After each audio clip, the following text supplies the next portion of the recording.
नमस्कार, आप देख रहे हैं इंडिया खबर 24 न्यूज और मैं हूं आपके साथ भावना। चलिए रुक करते हैं आज की तमाम ताजा और बड़ी खबरों की ओर।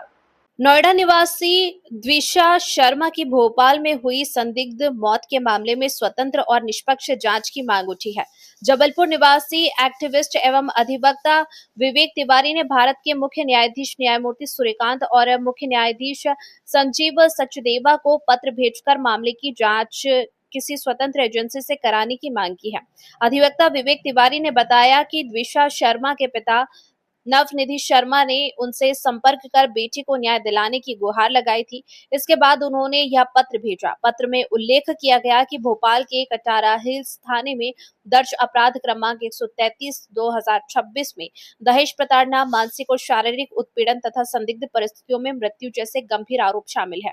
उन्होंने कहा कि मामले की एक आरोपित पूर्व जिला एवं सत्र न्यायाधीश रह चुकी है और वर्तमान में उपभोक्ता आयोग भोपाल में पदस्थ है।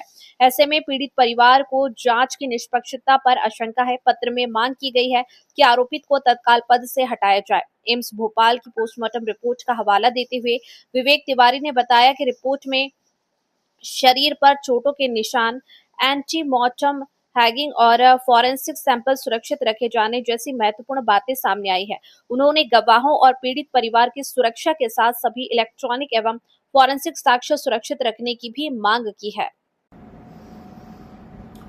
बीते एक हफ्ते से आपने देखा होगा कि नेशनल मीडिया में भोपाल में एक संदिग्ध मृत्यु हुई है एक बेटी की, जिसका नाम है ट्विसा शर्मा।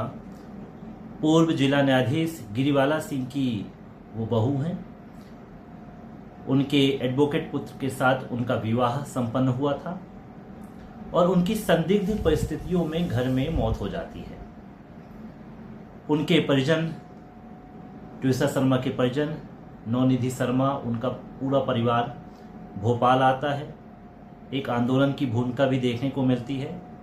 सीएम हाउस के बाहर भी अपील की जाती है कि जो मृत्यु हुई है ट्विसा शर्मा की, वो दहेज के लिए मृत्यु कारित की गई है, न कि उन्होंने आत्महत्या की है। एक हफ्ते से ट्विसा शर्मा का शव अंतिम संस्कार के लिए रखा हुआ है और उनके परिजन लगातार निष्पक्ष जांच की मांग कर रहे हैं। इस बीच जो पूर्व जज हैं गिरिवाला सिंह, वो माननीय जिला न्यायालय से अग्रिम जमानत भी इस मामले में प्राप्त कर लेती हैं। बड़ी मुश्किल से मामला उनके पुत्र और उनके खिलाफ दर्ज होता है। 19 तारीख को सुबह ट्विसा शर्मा के जो पिता हैं नवनिधि शर्मा, वे मुझे ईमेल भेजते हैं। हालांकि मुझे जानकारी जितना टेलीविज़न पे मैं देख पा रहा हूँ, सोशल मीडिया में देख पा रहा हूँ, मिल रही है, लेकिन उनका एक ऑफिशियल मेल आता है और वे अपील करते हैं कि उनकी मदद की जाए पूरे संपूर्ण मामले पे। पॉइंट टू पॉइंट उन्होंने मुद्दे उस ईमेल में उठाए थे। मैंने ईमेल का अध्ययन किया। उन्होंने कहा कि पोस्टमार्टम सही ढंग से नहीं किया गया है। बेटी के शरीर पे कई हिस्सों पे चोट के निशान हैं। कई चैट हैं जो बताते हैं कि वो किस तरह से गिरिवाला सिंह यानी अपनी सास अपने पति से प्रताड़ित थी। उसके बावजूद भी निष्पक्ष जांच नहीं हो पा रही। वो कहते हैं कि 2 दिन देरी के बाद एफआईआर होती है। उसके बाद आनन फानन में उनको यानी गिरिवाला सिंह को अग्रिम जमानत मिल जाती है। ये इतना जल्दी क्यों हो पा रहा है और ऐसा क्यों हो रहा है, वो कई सवाल खड़े करते हैं ईमेल के माध्यम से। मैंने उनका अध्ययन किया। बात भी सही है कि जो परिस्थितियां उत्पन्न हुई हैं, जो हालात उत्पन्न हुए हैं, उनको किसी प्रकार की पब्लिसिटी नहीं चाहिए। बेटी के लिए न्याय चाहिए। इसलिए उन्होंने पहले तो मुझे बताया, मैंने उनसे जब मेल मैंने प्राप्त किया तो मैंने फ़ोन में बात की और उससे कहा कि क्या समस्या है। उन्होंने बताया कि मुझे वकील भी नहीं मिल पा रहे हैं। दिल्ली से इक्का दुक्का वकीलों को मैंने न्याय के लिए किया है, सपोर्ट नहीं मिल पा रहा है क्योंकि जो पुत्र है वो भी अधिवक्ता है, इसलिए एक समस्या हो रही है। उनकी जो सास हैं यानी बेटी की जो सास हैं वो पूर्व जज रही हैं। उनके कई उच्च अधिकारियों से मधुर संबंध है, इसलिए पूरी तरह से जांच की निष्पक्षता पर वो सवाल उठाते हैं। तत्काल मैंने इस पर प्रयास किया और माननीय चीफ जस्टिस महोदय सुप्रीम कोर्ट माननीय चीफ जस्टिस महोदय मध्य प्रदेश उच्च न्यायालय को पत्र लिखा और कहा कि इस पूरे मामले की एक निष्पक्ष जांच, एक न्यायिक जांच कराई जाए, क्योंकि मामला पूर्व जज से जुड़ा हुआ है और जब इतना ज्यादा आरोप लग रहे हैं तो इस पर निष्पक्षता से ही जांच होनी चाहिए, क्योंकि ये सिर्फ एक सामाजिक मुद्दा नहीं है, ये एक न्यायिक मुद्दा हो गया। वर्तमान में उपभोक्ता फोरम की वे अध्यक्ष हैं, तो जाहिर सी बात है कि वो जांच को प्रभावित कर सकती हैं। भोपाल की प्रिंसिपल जज वो रह चुकी हैं, तो जांच को प्रभावित कर सकती हैं।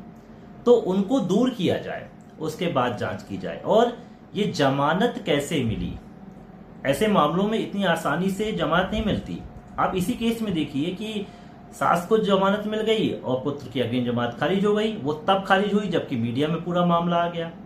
तो इस तरह से जमानत कैसे मिल गई, ये कितने इसमें पॉइंट थे, इन सबको देखना समझना बेहद जरूरी है। उसके बाद ही निष्कर्ष पर पहुंचा जा सकता है। तो माननीय चीफ जस्टिस महोदय को मैंने पत्र लिखा, निष्पक्ष जांच कीजिए।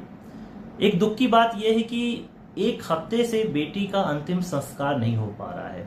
मध्य प्रदेश की धरती पर वो ब्याही गई थी और ये बेहद अपमानजनक है कि उनका शव अभी भी रखा हुआ है और उनके जो माता पिता परिजन हैं वो बेटी के न्याय के लिए दर दर भटक रहे हैं। तो मेरी मध्य प्रदेश शासन से भी अपील है, इस पर निष्पक्षता से जांच हो, किसी प्रकार की कोर कसर इस पूरी जांच में नहीं रहनी चाहिए। और जहां तक मेरे से मदद की आवश्यकता है, मैं उनके परिवार के साथ खड़ा हुआ हूं, चाहे वो न्यायिक क्षेत्र में हो, चाहे अदालत के अंदर हो या अदालत के बाहर हो, जहां भी उनकी आवश्यकता हम मदद करने के तैयार हैं। बेटी को न्याय मिलना चाहिए। और आप बताइए कि गिरिबाला सिंह पूर्व जज रह चुकी हैं, उसके बावजूद जिस बेटी की मृत्यु हो चुकी है उसको नशेड़ी बता रही हैं। कितना दुर्भाग्य है। आप बहू लाए थे, उसके बाद उसके चरित्र का हनन आपका नहीं है। ये क्या बातें हैं, कैसी बातें हैं? ऐसी बातें शोभा नहीं देती हैं।